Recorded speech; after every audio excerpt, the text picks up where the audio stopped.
Kia ora. So the first thing I saw in New Zealand was this giant statue of Gimli, which was really interesting because it proposes this idea of the debate over Peter Jackson and if he is a good guy or a bad.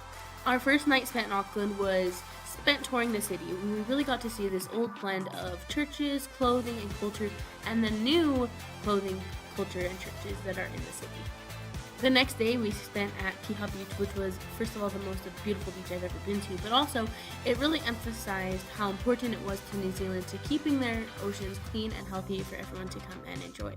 Later that night, we spent at the Auckland City Light Festival, which was really interesting because we got to meet a lot of different people from different areas of the world.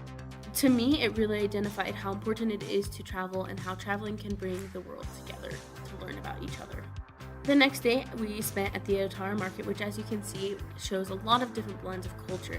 And in this video specifically, some of the cultures expressing themselves through their dance, which was really interesting to see because in the United States, that's not always prevalent and seen on the streets or at market. It was also really cool because we got to see a blend of different fruits and vegetables that are not offered in the United States, and we had the opportunity to try them.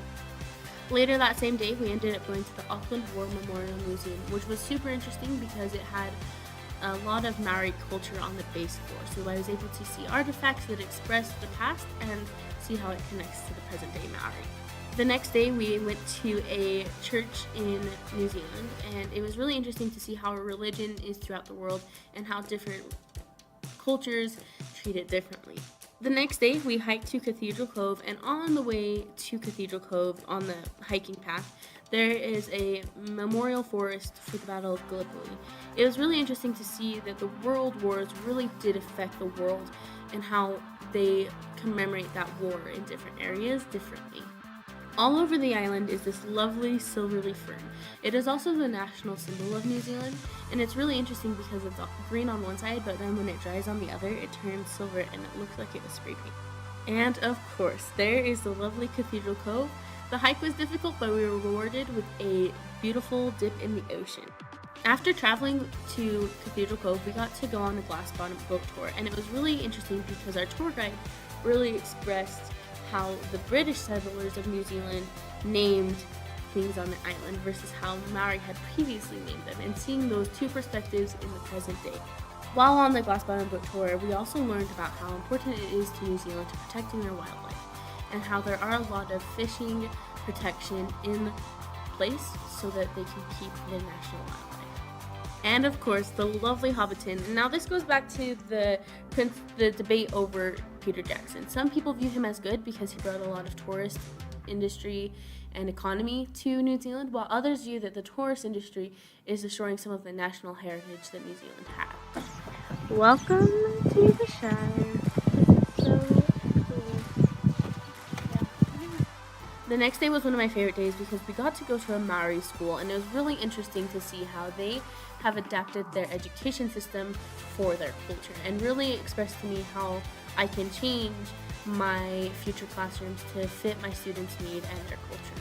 We ended up going over one of the largest commercially rafted waterfalls, and it was really interesting to learn that this waterfall actually had a lot of memory to it because ancient Maori tribes had buried their soldiers and warriors there, and the ancient Maori chief had been buried right under the waterfall. So before going over, we said a chant that he would protect us, which was so interesting to see how we commemorate ancient Maori in present-day New Zealand. After the river rafting trip, we went to a Maori tribe where they expressed their culture through spinning poi balls, dancing, and doing the haka, and also sharing their delicious food with us. So one thing that's really important in New Zealand is to be outside. Not only to be outside, but to respect the island and all that it gives. So of course we partook of that, and we explored the kayaking, the waterfall, and we even got to view these beautiful caves that had very significant meaning to the Maori and the British settlers.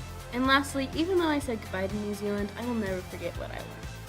I felt inspired to travel and to keep learning and to take what I learned into my future and share it with the world and help aid in the world education. Ultimately, I learned that traveling can help to learn, and learning is sweet as.